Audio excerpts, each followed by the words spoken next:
I am pleased to inform everyone that for the first time in over a decade, a significant natural gas discovery has been made. Isang nakakagulat na yaman ng Pilipinas ang nasa ilalim ng lihim na arkipelagong ito dahil tayo pala ay nakahiga sa mahigit 26.3 trilyong dolyar na halaga ng kayamanan o humigit 1 kwadrilyon na piso ang matagal nang itinatago ng ating bansa at ngayon ay unti-unti nang lumilitaw. Ano nga ba ang lihim ng yaman ng Pilipinas na talaga namang magbibigay sa atin ng marangyang pamumuhay at magiging isa sa pinakamayaman na bansa sa buong mundo? Halika, atin itong pag-usapan mga kaibigan.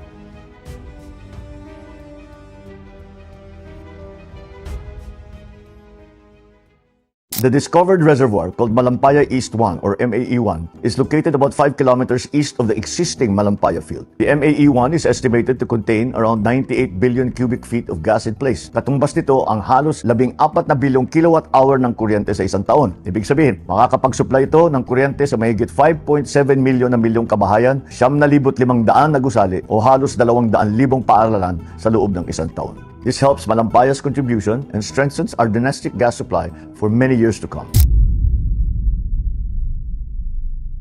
Sa gitna ng katahimikan, isang lihim na matagal nang itinatago ng Pilipinas ang unti-unti nang lumilitaw. Ang bansang ito na hindi kilala sa industriya ng langis at gas ay mayroon palang isang misteryong nakakubli sa kanyang mga karagatan at isla. Sa loob ng mahabang panahon, ang Pilipinas ay hindi umaasa sa langis at gas para sa kanyang pag-unlad, hindi tulad ng kanyang karatig bansa sa Asia. Habang ang iba ay umayaman sa produksyon ng langis, ang Pilipinas ay nanatiling tahimik, tila walang kapansin-pansing yaman. Ngunit bakit nga ba? Ang Pilipinas pala ay mayroong nakakagulat na 26.3 trilyong dolyar o mahigit 1.5 kwadrilyong piso na halaga ng hindi pa nagagalaw na deposito ng langis sa loob ng kanyang 200 miles ng eksklusibong ekonomiyang zona. Ang mga reserbang ito ay matatagpuan sa iba't ibang bahagi ng arkipelago, partikular sa Reed Bank at Mischief Reef sa Spratly Islands.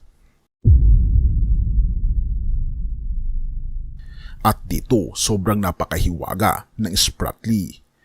Ayon sa ulat ng US Geological Survey at Ministry of Geology and Mineral Resources ng China, ang Spratly Islands ay maaaring maglaman ng 7.1 bilyong bariles ng langis. Ngunit ito ba ay totoo o isang katangiisip lamang? Ang kamakailang pagtuklas ng langis at gas sa Sulu Sea at Celebes Sea ay tila nagpapahiwatig ng mas malalim na sikreto. Sa kabila ng napakalaking potensyal na yaman, ang Pilipinas ay tila hindi kayang ganap na pakinabangan ang kanyang mga likas na yaman. Isa sa mga dahilan ay ang mga hamon sa seguridad at mga alitan sa teritoryo.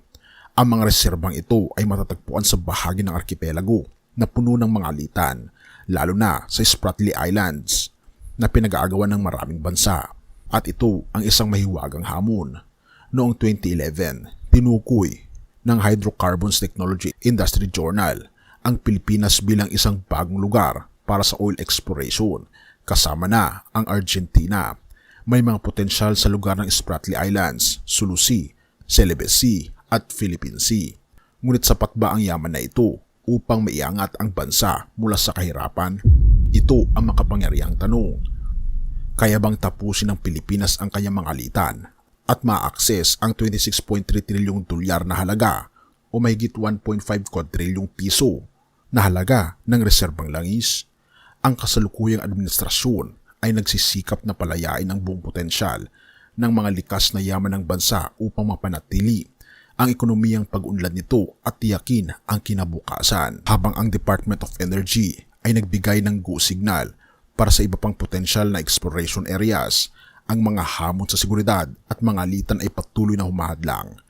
Ang bansa ay nakatuntong sa isang buntok ng ginto, ngunit kaya bang malampasan ang mga balakid na ito?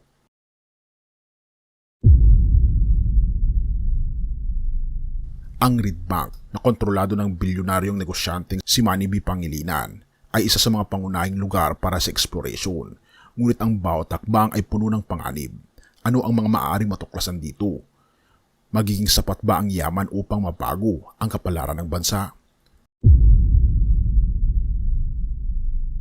Sa hilagang bahagi ng Pilipinas, matatagpuan ang venom rice na may yaman sa mga mineral at aquatic resources tulad ng gas hydrates. Ngunit ano ang maaaring mga panganib na dala nito? Kaya bang harapin ng bansa ang mga hamon at maging isang malaking manlalaro sa industriya ng enerhiya? Ang mga reserbang langis sa Spratly Islands ay patuloy na pinag-aagawan. Ang mga territorial na alitan ay nagdudulot ng matinding tensyon sa rehiyon. Makakahanap kaya ng solusyon ang Pilipinas upang magkamit ang mga yaman nito? Ang kinabukasan ng bansa ay nakasalalay sa kakayahan nitong magkamit ang kanyang likas na yaman. Makakayanan kaya nitong lagpasan ang mga hamon at maging isang oil exporter o mananatili itong nakakumpli sa dilim ng mga alitan? Abangan ang mga susunod na kabanata na sa bawat pagtuklas at pag-usad ng kwento, sabay nating tutuklasin ang lihim ng Pilipinas. Mag-subscribe at huwag palampasin ang mga nakakakilig na kabanata ng ating kwento. At titignan natin ang mga pangako ng ating Panginoong Diyos sa bawat kwento na ating makikita. Mateo 6 verse 19-21. Huwag kayong mag-impok ng mga kayamanan para sa inyong sarili dito sa lupa. Dahil dito ay may mga insekto at kalawang nasisira at may mga magnanakaw na pwedeng pumasok at magnakaw. Sa halip mag-impok kayo ng mga kayamanan para sa inyong sarili sa langit, dahil doon ay walang insekto o kalawang na makakasira at walang magnanakaw na makakapasok at magnanakaw, sapagkat kung saan ang iyong kayamanan, naroon din ang iyong puso. Sa kwentong ito tungkol sa nakatagong yaman ng Pilipinas, makikita natin ang malaking halaga ng mga likas na yaman na maaaring magdulot ng pag-unlad sa ekonomiya ng bansa. Gayunpaman, hindi lahat ng yaman ay makikita sa material na anyo. Ang mga kayamanang ito, kahit gaano kalaki, ay maaaring mawala o masira ng mga alitan at kahirapan. Ang Mateo 6 verse 19-21 ay nagpapaalala sa atin na ang tunay na kayamanan ay hindi matatagpuan sa material na bagay, kundi sa mga espiritual na aspeto ng ating buhay. Ang Diyos ay nagtuturo sa atin na mag-impok ng kayamanan sa langit, kung saan ito ay hindi masisira at hindi mananakaw. Ang yaman sa lupa ay pansamantala lamang, ngunit ang yaman sa langit ay panghabang buhay. Sa ating buhay, maaari nating tanungin ang ating mga sarili, ano nga ba ang tunay na halaga ng ating mga pinagsikapan? Ang ating mga puso ba ay nakatuon sa mga bagay na panandalian lamang o sa mga bagay na walang hanggan? Tayo'y manalangin. Ama naming Diyos makapangyarihan sa lahat, tulungan niyo po kaming makita ang tunay na halaga ng mga bagay sa aming paligid, nawa hindi kami masilaw sa mga material na kayamanan at alalahanin ang kahalagahan ng espiritual na bagay.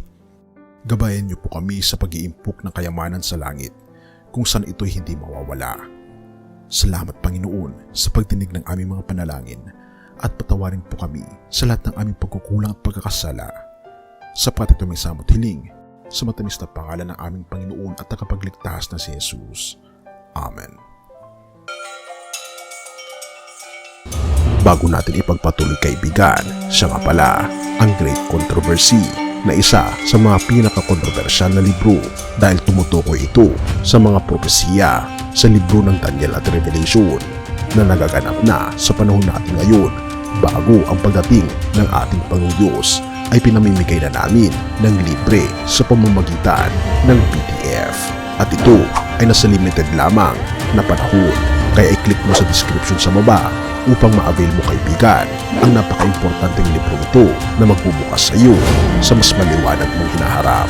Purihin ang ating Panginoong Diyos at tayo magpatuloy.